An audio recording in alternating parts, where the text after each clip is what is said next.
இன்னைக்கு சிக்கன் சுக்கா தாங்க செய்ய போகிறோம். அதுக்கு ஒரு பேனில் 1 ஸ்பூன் மல்லி, 1 ஸ்பூன் சோம்பு, 1 ஸ்பூன் மிளகு, 1 ஸ்பூன் சீரகம், 2 பிரியாணி இலை, 2 பட்டை, ஒரு அன்னாச்சி பூ, 4 கிராம்பு, 2 ஏலக்காய் எடுத்து ட்ரை ரோஸ்ட் பண்ணிவிட்டு பவுட்ரு பண்ணி எடுத்து வச்சுருங்க. ஒரு கடாயில் தேவையான அளவு எண்ணெய் சேர்த்துட்டு 1/2 ஸ்பூன் சோம்பு, 1/2 ஸ்பூன் சீரகம், ஒரு பட்டை, ஒரு கொத்து கருவேப்பிலை தாளிச்சிட்டு 2 பெரிய வெங்காயம் கட் பண்ணி வச்சுருக்கேன், அதையும் சேர்த்துட்டு வதக்கி விடுங்க. வெங்காயம் 3/4 பாகம் வதங்கணும். 2 தக்காளி கட் பண்ணி வச்சுருக்கேன், அதையும் சேர்த்துட்டு வதக்கி விடுங்க. அதுக்கப்புறமா 1 ஸ்பூன் இஞ்சி பூண்டு பேஸ்ட் சேர்த்து வதக்கி விட்டுட்டு நம்ம க்ளீன் பண்ணி வச்சுருக்கிற சிக்கனை சேர்த்துட்டு கலந்து விடுங்க. அதுக்கப்புறமா 1/2 ஸ்பூன் மஞ்சத்தூள் சேர்த்து கலந்து விட்டு தேவையான அளவு உப்பு போட்டு மூடி போட்டு சிக்கனை ஒரு 5 நிமிஷம் குக் பண்ணுங்க.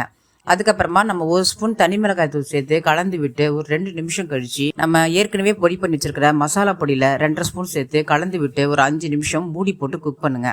அதுக்கப்புறமா நம்ம கருவேப்பிலை மல்லி தூவி கலந்து விட்டு பார்த்தா நமக்கு சூடான சுவையான சிக்கன் சுக்கா ரெடி. வீடியோ பிடிச்சிருந்தா லைக் பண்ணி ஷேர் பண்ணுங்க, சப்ஸ்கிரைப் பண்ணுங்க.